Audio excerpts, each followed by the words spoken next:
कुमारी सायली बुलबुले आपण तिच्याशी संवाद साधणार आहोत.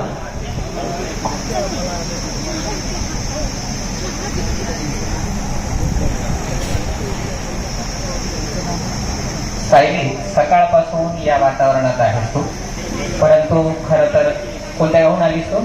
मी नांदेडवरून. म्हणजे जवळच्याच जिल्ह्यातली आहे सायली.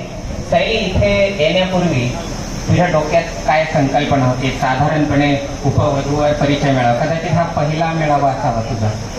नाही, दुसरा आहे. पहिला नांदेडमध्ये झाला, तो अटेंड केला होता. होम पिचवर खेळताना थोडासा वेगळा अनुभव असतो आणि कुठेतरी बाहेर जाऊन खेळायचं म्हणजे थोडासा फरक पडतो. ठीक आहे, तर इथे परभणीत येण्यापूर्वी तुझ्या डोक्यामध्ये काय संकल्पना होती की हा एक हायली एज्युकेटेड कॅन्डिडेटसाठी आयोजित केलेला मेळावा आहे, त्या अनुषंगाने तुझ्या मनात काय संकल्पना होती साधारण? संकल्पना म्हणजे आता काय सांगणार, मेळावा यावेळेस थोडी वेगळी संकल्पना होती आणि हायली एज्युकेटेड मुलांसाठी मुलींसाठी होता आणि 25 जणांमध्ये असल्यामुळे एकमेकांशी संपर्क साधणं वगैरे व्यवस्थित झालं. सगळं गोष्टी बऱ्याच क्लिअर झाल्या. छान वाटलं मला. तुला काही आवडला का? Whatever the hospitality you got since right in the morning, so are you satisfied with that, or is there any query you want to share with us? I'm satisfied. All is good in this. तर तू आज सकाळपासून खरं तर tension मध्ये होतीस का enjoy करत होतीस? मेळावा म्हणल्यावर थोडंसं टेन्शन येणार.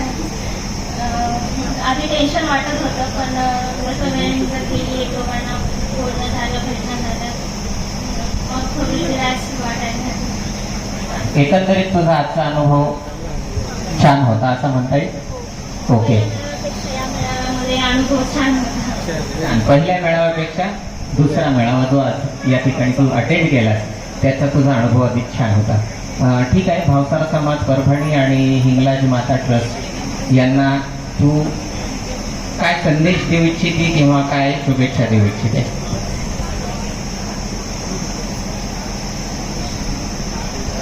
मेळावा तर छान झालाय.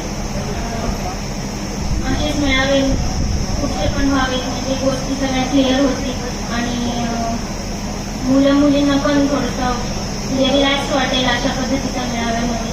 त्यामुळे हा मेळावा छान होता आणि माझ्या शुभेच्छा.